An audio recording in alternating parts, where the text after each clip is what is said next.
Yo, what's up guys? Chimp here, and I haven't done one of these YouTube videos in a while, but I do want to make it a little bit longer format, go over some of my thoughts in various markets, what we've been seeing, and what it means for crypto. And so, by the way, I put out a post on my Twitter as well, asking people, hey, if there's any topics you want me to specifically discuss, please let me know. And someone mentioned M2 money supply, and so I think that's actually a great place to start, which is we've seen you know, pre-COVID, or really going into COVID, this like monotonic increase in money supply. And it really accelerated after COVID, right? So you had COVID that happened sort of early 2020, and then from there, like M2 money supply in the US shot up. And then the Fed went on this course of quote unquote tightening. And so let me pull up actually here, I'll pull up the assets and balance sheets, etc. afterwards. But the Fed went on this process of monetary tightening, right? And so they started doing QT, they started raising rates, and so money supply dipped, but it dipped maybe about a trillion dollars. This whole M2 money supply, and where we sit today, we're basically right back at the highs.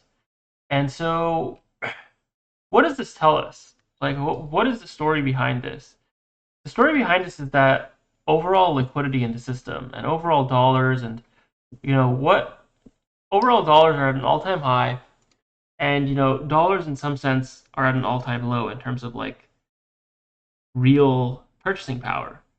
And maybe there's delays and lags and and so forth, but the best way of thinking about this is like the more liquidity in the system, the better it is. And it's sort of the same thing with, and by the way, I don't claim to be any sort of macro expert, so sure you can find a thousand different gurus who can explain this stuff better than me. But it's sort of the same thing with like stable coins, right? Every time you see Tether do another print, every time you see stablecoin supply go up, what does that tell you? It tells you that liquidity in the system is going up and it's net bullish. And I have the Fed's website here, same chart, right? Money supply up only, accelerates during COVID. They quote unquote tried to tighten. Now it's going right back up. One chart that's a little bit different is their balance sheet, right? They had this massive spike in their balance sheet during COVID. Then, about another 2 years of, close to 2 years of QE. Now they've been doing QT, but even the Fed has been basically signaling that QT is going to end. And so, what is the narrative with the M2 and what's the narrative with total assets? Well, total assets and M2 are both trending up. Just M2 is trending up a little more directly, and you're having a bit more variation in their balance sheet. So let me touch upon like two or three other points here before I go into crypto. One is rates. So let's look at like the 10-year. And rates have been going up, rates have been going down, whatever. But the key here is, and you can view this two ways, right? The one way you can view rates going up is like, hey, this is a net dampener on some level of economic activity. Like rates going up is clearly very bad for real estate because your neutral rate is higher, right? And so like people's ability to take out mortgages more difficult. People's ability to do these like reverse mortgage scams, and you hear like back in like 2021 or whatever, you'd see like, oh, buy a house, Airbnb it, like cash flow money, whatever. What's the story here? Like, yes, in some sense, certain aspects of economic activity will become more difficult.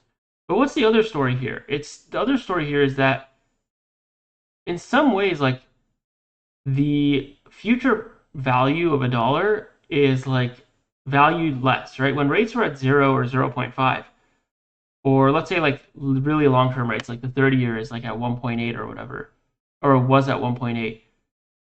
What does that tell you? It tells you that people's inflation expectations in some degree are lower. And when you have rates that are just going up and long yields that are, if I'm not mistaken, the 30-year is like basically near its all-time highs. People's inflation expectations are up, right? Like in some sense, bond yields going up is is foreigners, foreign and domestic holders alike, telling you that they're losing faith in the long-term credit and credit of the U.S. and the dollar. And so, what could like confirm this hypothesis? Well, typically speaking, if rates go up, you have like hard assets like gold go down. But what has gold been doing? Gold's basically been going parabolic uh, since 2023. But gold really, if you look at it, has been going up since COVID. And during COVID, you had this brief crash, right? Gold was sort of trending up pre-COVID, like 2018. Gold, okay, so if you look at gold, it really started to trend up when the Fed cut rates the first time, back in 2019. And then you had COVID, which you had this like brief flash crash, and it started going up, and it sort of stabilized after that. And now it's just been going parabolic. So if you think if rates being up was like a benefit to cash holders, you would think assets like gold, which don't have a yield, should be going down, but they're not. And so to me, this sort of strengthens the narrative of people losing faith in the dollar. And again, last thing is like stocks, right? Let's just pull up like the NASDAQ. I'm just going to pull up the ETF. Stocks are a bit more of a complicated story because you have passive flows, you have like retirement accounts, blah, blah, blah. But look at stocks, like it's basically just the same story, right? Like shit going parabolic, people piling into assets and so forth. Okay, so enough of my like macro crypto spiel. Let me talk a little bit about or sorry, my macro spiel. Let me talk a little about crypto. And I think there's a lot to say here. All right, guys, let's talk about crypto. I'm actually recording this a couple hours after I recorded the macro side of things, just a step away. But I think there's a lot to discuss on the crypto side of things, especially what we've seen in the last couple of months here. And yeah, let's talk about it. So maybe let's just zoom out a little bit and see where we're coming from. And let's just start with like what has happened in 2024. And the story really post FTX has been consolidation, pump, maybe washouts, maybe some chop, but net we go up. And so post FTX we consolidated, then we pumped, right? Then we chilled in the mid to low 20Ks for about 2 to 3 months. Had a washout, pumped again. Then we consolidated for like close to 8 months, between 25 and 32. Then we pumped, and then again we consolidated between in the 40Ks for about 2 months, and then we pumped again, and then we had this mega consolidation basically for the majority of last year, where for lack of a better word, almost everyone was sort of losing faith. You had Germany selling, you had etc. You had these washouts where like we printed a low at 56, and then we had a washout to 53, and we had a washout to 49, and we finally had this higher low, and then another higher low, and that was sort of the story of last year. And so we ended up having this big pump. We ended up consolidating for a while, and what are we seeing now? We're basically just seeing like the exact same thing as before.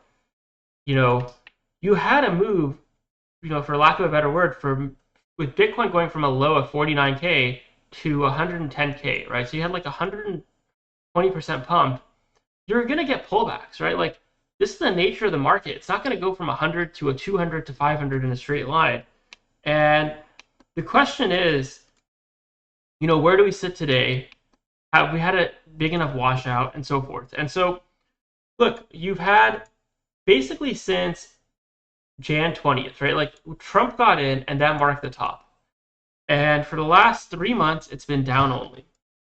And you've had massive washout already. Like the longer this sort of thing goes on, the more people you wash out, right? The more hedge funds go underwater, the more they like decide to go into cash, the more they like stop to put on risk.